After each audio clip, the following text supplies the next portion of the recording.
కానీ ఈ రోజున మేము ముందు నుంచి తెలియజేస్తూనే ఉన్నాం, చాలా అవకతవకలు జరుగుతూ ఉన్నాయి, ప్రసాదాలు కల్తీ జరుగుతూ ఉన్నాయి, సరిగ్గా లేవు, ప్రసాదం నాణ్యత పోయింది, డబ్బులు కలెక్ట్ చేస్తున్నారు, రిసిప్ట్లు ఇవ్వట్లేదు, అసలు టీటీడీ మీద కూడా వైట్ పేపర్ రావాల్సిన అవసరం ఉంది. ఇవన్నీ కూడా మేము చాలాసార్లు అనుకుంటా ఉన్నాం.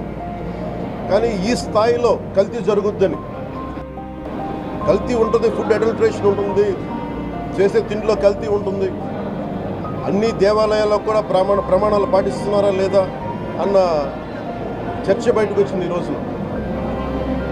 ముఖ్యంగా తిరుపతి లడ్డు ప్రసాదాన్ని మహాప్రసాదం శ్రీవారి మహాప్రసాదానికి సంబంధించి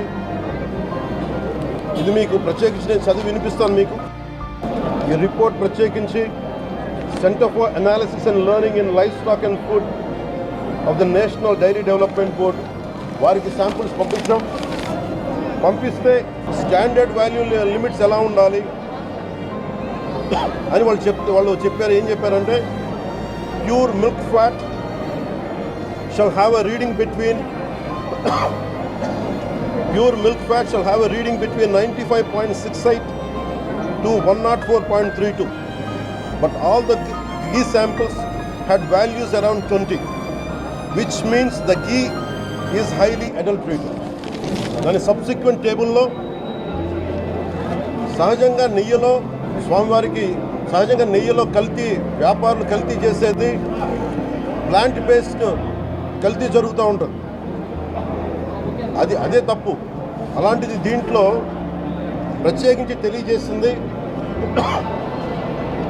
సోయాబీన్ ఉంది, sunflower, olive oil, rapeseed, linseed, wheat germ, maize germ, cottonseed, coconut, palm ఆయిల్తో పాటు fish oil, beef tallow, lard. Fish oil మీకు తెలిసిందే, చేప నుంచి ఎక్స్ట్రాక్ట్ చేసిన నూనె. బీఫ్ టాలో అంటే పందికి సంబంధించిన కొవ్వుని. ఇవి ఎక్కువ ఉన్నాయి. ఈ దారుణం ఏంటంటే శతాబ్దాలుగా పోరాటం చేస్తున్నారు అయోధ్య రామ మందిరం కోసం. దానికి కూడా వీళ్ళు 1,00,000 లక్ష లడ్లు ఇలా పిక్ ఫ్యాట్ తోటి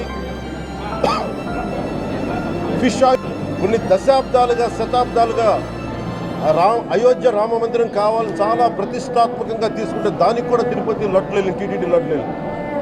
ఇది దేశం అంతా దీన్ని కదిలిపోయింది. ఈ రోజున ఇలాంటి అపవిత్రం జరిగింది. దీని గురించి ప్రస్తావిస్తే రిపోర్ట్లు బయటకు వస్తాయి. వైసీపీ నాయకత్వం కానీ వైసీపీ నాయకులకి కానీ వారి మద్దతుదారులు కానీ నేను మనస్ఫూర్తిగా మీకు తెలియజేస్తున్నా, రామతీర్థం గొడవప్పుడు 219 గుడుల్ని మీరు అపవిత్రం చేసినప్పుడు మీ పాలనలో ఒక సగటు హిందువుగా నేను గొంతెత్తి పోరాటం చేయాలి అంటే రోడ్ల మీదకి ఆ రోజే వచ్చామని గుర్తుపెట్టుకోండి. ఆ రోజు కూడా రామతీర్థం రాముల వారి విగ్రహాన్ని మీరు అర్చకులు చేసినప్పుడు ఉంది, కానీ ఆ రోజు కూడా దాన్ని రాజకీయ పరంగా మేము తీసుకెళ్ళా. దోషులకి శిక్ష పడాలి. వీళ్ళెవరో కనుక్కోండి, ఈ రోజు వరకు మీరు పట్టించుకోవాలా. ఇది మేము చెప్తూనే చేయాలంటే ఈ ప్రస్తావన ఎందుకు తీసుకొస్తున్నానంటే సమాజంలో అస్థిరత లేదంటే డిస్హార్మనీ క్రియేట్ చేయడానికి మేము లేవు ఇక్కడ. కానీ తప్పు జరుగుతుంటే, దాడులు జరుగుతూ ఉంటే, అపవిత్రం చేసుకుంటూ వెళ్ళిపోతే చూస్తూ ఎవరు కూర్చోం, తప్పు, అది కూడా తప్పు అవుద్ది.